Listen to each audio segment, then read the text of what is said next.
All right, it is game day. Landry, Larker, Cody Stutes with you. It is SNL. Texans taking on the Tampa Bay Buccaneers in a matter of hours. It's a Monday nighter. It's an interesting start time. We're going to give you the three fobs, and Cody has 7 questions. Don't normally do pregame shows, but with the interesting format, we'll do a quick layout of what to expect. Let's start with Cody's questions. Right here on SNL. And shout out to everyone who joined us at Spanky's last Friday. We'll be back, Sharpstown location, 2 Fridays from now. So be out there. And if you are staying at home and watching the game, tonight's a good opportunity to take advantage of the one topping special. You won't get a better deal than that. You'll be able to feed the whole family for less than $13. So take advantage of that. Take advantage of everything they got going on. Shout out to Spanky's. We hope you'll be out there with us 2 Fridays from now. Yeah, we'll see you live there on the 26th for another show. Landry, my first question for the Texans here in this Monday Night Football match with the Tampa Bay Buccaneers is, what must you see from CJ Stroud? Not what do you want to see? I know what we all want to see, but what must you see from CJ Stroud? And for me, it has to look a lot better than last week for what he's in control of, which is getting the play called, getting him out of the huddle, get up to the line of scrimmage. He himself said he didn't make all the correct calls at the line of scrimmage last week, so that's got to be better. That's a part of the offense that he demanded, so that's got to be better. And then I want to see him rip it. I must see him just really – I want to see some 2023 CJ Stroud in this matchup against the Tampa Bay Buccaneers. Grip it and rip it from that quarterback spot. Don't be afraid to make a mistake. Yeah, use the legs. Use the legs appropriately, whether that means tucking it and running like he did last week, or feel the pocket presence, even if it just means shuffling up or shuffling to the middle whenever it's there. I think we just need to see CJ Stroud use his legs. I think the arm will be fine. I don't think we're going to see 2023 CJ Stroud, but I just want to see the guy who uses his legs and takes things to another level. It's there. He's good at it, and it's a big opportunity. And just as much as we say, on one hand, we say, well, they can't get 5 yards behind the chains. They can get 5 yards ahead of the chains if CJ Stroud uses his legs like he did in the first half of the last game. So that's what I want to see. I want to see a little bit more with the legs, especially if they feel like they've like the offensive line still having some issues, and the Buccaneers are kind of an aggressive team, so they get everything going one way, think they've got everything accounted for, and next thing you know, CJ's rolling out for a nice little run. Yeah, that would be nice. It kind of plays into my next question for you. Are they going to be able to run the football this week? Vita Vea, Kalijah Cansey, 2 nasty interior defensive linemen. Are they going to be able to run the football this week against this Tampa Bay Buccaneers team? Nick Chubb had that strong finish last week against the Rams. He had a couple of nice moments earlier in the game. We know that they talked all week, stay ahead of the chains, stay ahead of the chains. Well, you can get behind the chains if you're going for 1 or 2 yards per rush. They're going to be able to run the football this week. See, I'm a little worried about this because I'm driving back. I dropped the daughter off at daycare today, and I'm driving back, and I'm hearing Andre Ware with Pendergast, who you can see me and you with tomorrow, 6:00 on the Collective. And Andre's like, yeah, we got to give the ball to Nick Chubb 20 times. And I'm like, okay. I heard D'Amico say he'd like to see it more. I know that they got problems when it comes to RB depth and what they trust, what they should trust. But, when the head coach comes out and says we probably could have done that more, it kind of concerns me. And I just don't think that I don't think that it's as simple as giving an older Nick Chubb 20+ carries. So I don't know if they're going to be able to run the ball. I'm not overly confident in it, but I'm also worried they're going to do exactly what their rally cry was when they hired Nick Caley, which was trying to fit a square peg into a round hole. If you're giving Nick Chubb at this age, this part of his career, 20+ carries, I feel like you're trying to fit a square peg into a round hole. So just to be clear, we're not worried about them running the football from an attempt standpoint, as long as some of those attempts are on, say, a different ledger than Nick Chubb's. I'm with you. You can't just bang him into a wall that is Tampa Bay's defensive line 20 times and expect him to be fresh enough at the end of the game, but also expect him to be available later in the year. He is an important piece to what they're trying to do. And with no Joe Mixon return date in sight, Chubb's one of the only running backs that you can trust on the down out basis. So they got to be able to run the football later. don't put a whole bunch more on Chubb. I also don't want it to feel like last year when they thought they could run on Tavondre Sweat and Jeffrey Simmons.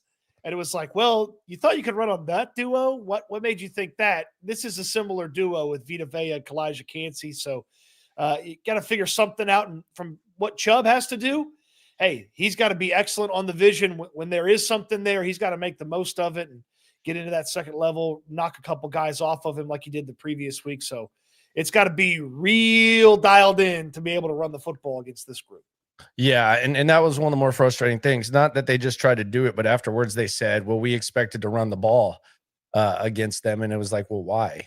So yes, this will be the first square peg round hole test for Nick Caley when it comes to running the rock. We're going through Cody's questions. I got the 3 fobs to the game. We're hours away from the game. So let's go. And Jerome asks about Chubb. Well, it's definitely the injury history and the use. The usage was out of control in Cleveland for a few years. But yes, it's not about his age with Joe. Quite frankly, I don't think I'm running Joe at this point with this injury, when he comes back. So yeah, this is typically the wear and tear. We've seen Nick Chubb last season, this year. So yes, it's the years, it's the use. Just I don't think giving him the rock 20 times is effective. That'd be awesome if it was. Like if you're getting the Nick Chubb of a few years ago, then you're going to be fine. I mean, if that guy still exists, you're going to be fine. This offense is going to be really good if this is the Nick Chubb of a few years ago. I think that's a dangerous area to approach. Well, and you only have one running back right now that you trust. We trust Woody Marks. We'd like to see more of him, but you can't just operate with just one running back. You saw Joe kind of slow down a little bit towards the back end of the season last year when he had all the carries he did last year. You certainly can't do the same thing with Chubb. And, maybe one day you get to see Chubb and Joe share the backfield. Wouldn't count on it anytime soon. So you got to manage what you have now. And, it's almost like you traded up and invested in a running back. Maybe you should use him a little bit more. Speaking of using people, Landry, Monday Night Football is a big food day for a lot of folks at home, waiting all day for Monday night. Will Nico Collins get fed tonight? I got a hunch he's going to get plenty. Lots of targets, catch the ball, get him over the middle, get this thing in his hands where he can go out there and make something happen after he has a reception. He's a good yards after catch guy. He's physical at the point of attack. He'll run some guys over after he gets the ball in his hands. They did not use Nico Collins enough last week. D'Amico Ryan said it's going to be an emphasis getting him the ball. Are they going to be actually able to get him the ball tonight? They need to, and I do wonder how he's going to start getting defended too. I wonder if teams are just going to try to take him away, but this is something that they need to do, whether it's the short game, whatever. You have to get him going, and you have to get the other guys going too.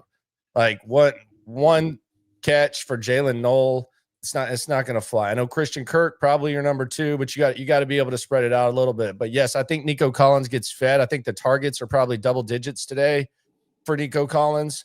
I think the over in every area of Nico Collins, the higher lower game that we play on Sleeper. Shout out to everyone's doing that. I'm going higher on Nico. So yes, they've said it. They need to do it.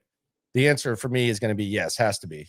Absolutely. And I think it's 5.5 on Sleeper. More, please, for receptions. I could see 6 easy.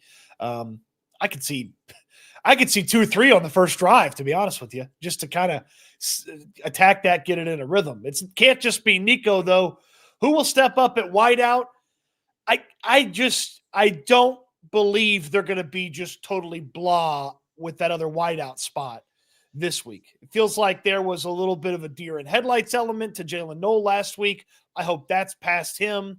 I feel like they probably understood that just ride the hot hand when you do have somebody out there. We saw a couple of nice plays from Higgins. You could see maybe a couple more from him, but I got to lean towards Higgins being that guy. Go out there, make a play or 2 in this game. It doesn't have to be something huge. And then once you get in the red zone, I like those big bodies like Higgins and maybe Xavier Hutchinson to help him out. But I'm going with Higgins as the guy that I'm looking at. Hey, you had that big catch when they hit you last week. Go out there, get a little bit more in this one. Yeah, and I think Higgins, CJ Stroud trusted him, and he didn't prevail last week. I think that trust continues. I think Higgins knows he's got to go up and make that play, so I think he gets another opportunity to do it. And I think he has a relatively big game. So I would say the guy's going to be Higgins. You said Noel deer in headlights. I just didn't think they used him very much. I know he got less than a quarter of the snaps, or damn near a quarter of the snaps. I just didn't think they used him very well. So I'm going to go with Higgins. But it's really just going to be Nico is the one that's going to set the tone. Let's go to the super real quick. You ain't never hate. Swarm. Dom up in Jersey says he's positive. Positive, Dom. Tonight we get back on track. Perfect opportunity for CJ to show the world on prime time. He's still that dude. H is the F up. Okay, so he's in a good mood right now. Okay, all right. Dom woke up on the right side of the bed today. Yeah. Nobody getting a speeding ticket today. Wow. Goodness gracious. Okay. Next question from Cody. You knew we were going to go the O-line. That's a big change from, I don't know, about 16 hours ago over text message when he wasn't feeling so good. So I'm glad he slept on it. Maybe he's feeling a little bit better. Which O-line should they start, Landry? To me, it seems pretty obvious. Let's see Ariante Ursery at left tackle with Laken Tomlinson at left guard. Let's see Jarrett Patterson at center, Ed Ingram at right guard, and Titus Howard at right tackle. Ed Ingram might suck. Let's find out. Ed Ingram might not suck. Let's find out. But let's put Ariante Ursery at the spot he's most comfortable at. Let's put Titus Howard at right tackle when he was the best right tackle they had all preseason. And hopefully that helps out some of those edge issues they had last week. And then it's up to Tomlinson, Patterson, and Ingram, two new players from last week's starting offensive line on the interior, to figure it out. That's the line I want to see. I got to imagine you feel the same way. Yeah, that's the line they wanted to see. I mean, if Ed Ingram doesn't get hurt, that's the line that we see against the Rams. Now, how does that look? Who knows? But you know, minus Andrews being out and Patterson in, and we don't know how much of a increase or decrease in quality of player that is. This is the line that they wanted to see, and it's something new, and that's what I anticipate that we are going to see. So that's what I think they run out there. I would be willing to bet if Ingram is good to go. So that's the offensive line we see. Whether or not that's a good thing is TBD. Yeah, it's certainly a good point. Certainly a good point. Not the only offensive line shuffle happening, though. Buccaneers might be shuffling their offensive line. Can the Texans' defensive line feast on that Buccaneers' offensive line? No Tristan Wirfs in this one. We knew that coming into the season because he had the offseason surgery. But they're playing last year's center, Graham Barton, at left tackle. They've got backups on the interior. And their right tackle, Luke Gedeke, is questionable for tonight. And if he can't go, then familiar face Charlie Heck will be the starting right tackle for the Tampa Bay Buccaneers. Now, I know Baker Mayfield's got some pocket mobility and he can extend plays, but backup tackle situation versus Danielle Hunter and Will Anderson feels like an opportunity to really just take a chunk out of the Tampa Bay Buccaneers tonight. Their offensive line performed as poorly as the Texans' offensive line last week. Like it was very, very similar. So it's not often that you can say, you know, the Texans' offensive line is the same caliber of their opponent's offensive line, but that's the reality of the situation when it comes to them. I think the answer is absolutely yes. And I think that this is why you should be optimistic about the Texans, is because as bad as you feel about your offensive line, they probably feel worse in Tampa Bay. So, and we know that Baker Mayfield, the combination of that, sometimes it leads to magic, sometimes it leads to opportunity. But yes, the answer is yes. And the Falcons' defensive line feasted on Tampa Bay last week. Now they've had a pretty good start to the season, but yes, the answer to this question is yes, and it's something that must happen because that's the strength of this team. Not only from the edges with the backups, but with the change on the inside. Hey, Sheldon Rankins, Tim Settle, Mario Edwards, go in there and get you some. Okay, go in there and get you some from the interior. Last question for me, Landry. Will the Tampa Bay Buccaneers target Jalen Petrie and Emeka Egbuka, their do-it-all wide receiver who has been a breath of fresh air while they wait for Chris Godwin to get back from his injury? An incredible start to Egbuka's career. We're all very familiar with Egbuka because we talked a lot about him in the draft process.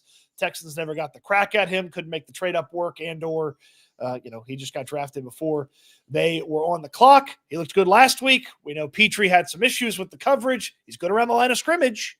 He can really affect what Tampa does in their rushing attack, but he can also be a weak point in what Tampa's going to do in the air attack. They got to be attacking Petrie in this one. Yeah, I mean, you should. I mean, that's kind of what we saw with the Rams. Now, can they effectively do it like the Rams did? I don't know. You know, as good as Ibuka was, he's not Puka.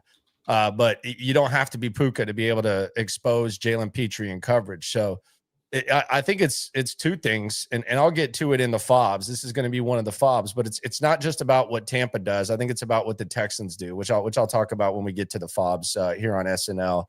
Hours away from Texans versus Bucks. It'd be real nice if Petrie could, I don't know, affect the game in a positive way from that nickelback slot cornerback slot, and just, you know, even if it's tackles for loss, things like that. And we'll see if the Texans give him the exact same coverage workload this week. So it'd be something to pay attention to. One of the best things I did for my home, I strongly recommend it, especially the backyard, whether you want a putting green, play area, anything. Less mud, less insects, fun for the kids, fun for the dogs, safety, all that.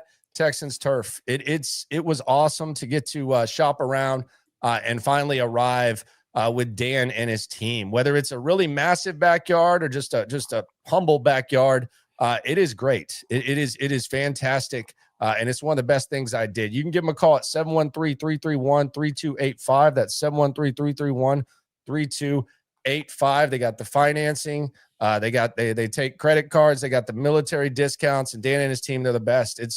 I've had it for a few years now, and it's still the best thing that I got. It's easy to clean up. It's awesome to be in the backyard, hang out. We got the fire pit back there too. So do what I did. Best thing for your home. Texans turf, the kings of the artificial green.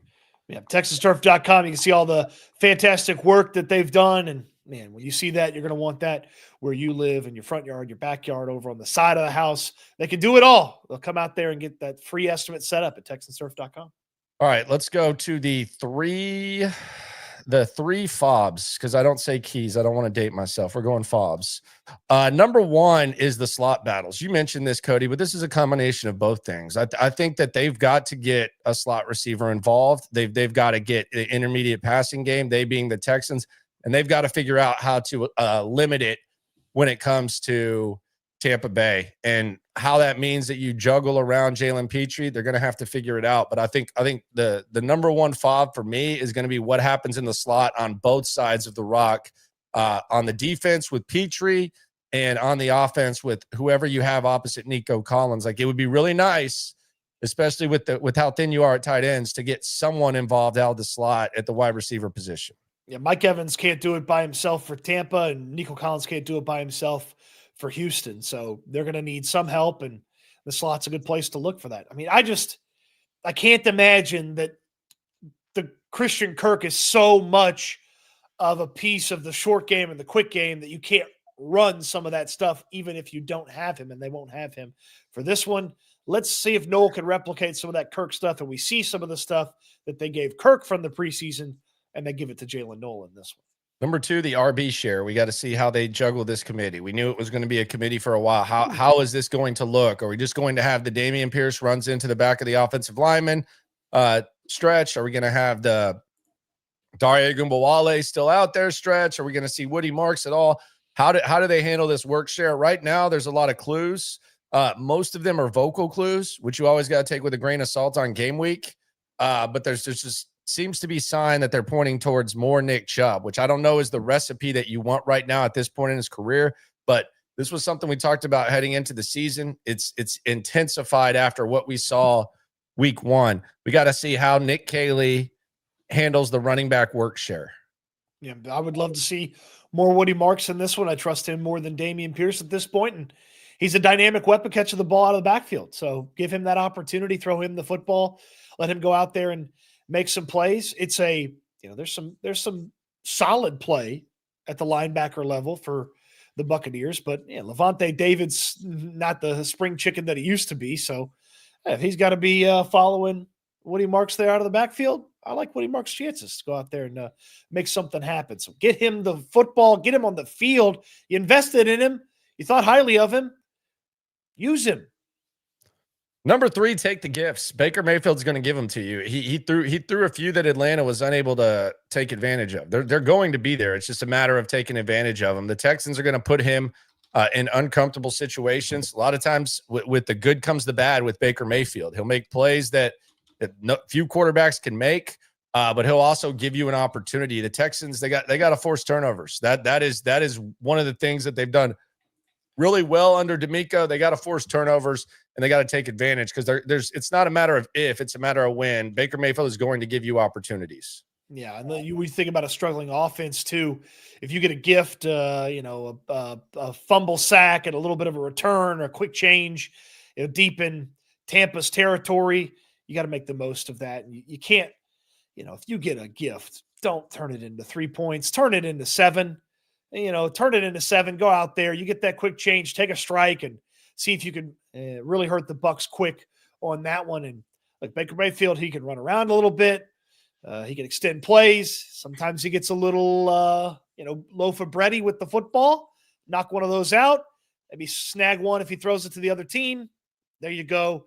Take care of Mayfield, get some turnovers in the offense, and hopefully do something with those. All right, there we go. That's the preview edition, special edition. Normally we're live at 4. We're live at 9 typically on Mondays, which will be Tuesday tomorrow. So we'll be live at 9 right here on SNL. We'll react to everything. We'll talk about the Kings of the Turf and everything that went down, the key moments, and we will react with you tomorrow. It's a unique week. It's a special week. We're a few hours away from the game, a few hours from heading out there. Locker room post-game show tonight.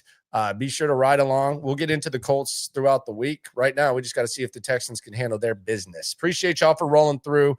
See y'all at Spanky's 2 Fridays from now. Shout out to everyone that came through this time. Always remember, when it comes to this Texan stuff, we're all in it together. Eat good, sleep good, be good. We'll talk Texans again soon. Thanks for watching, everybody.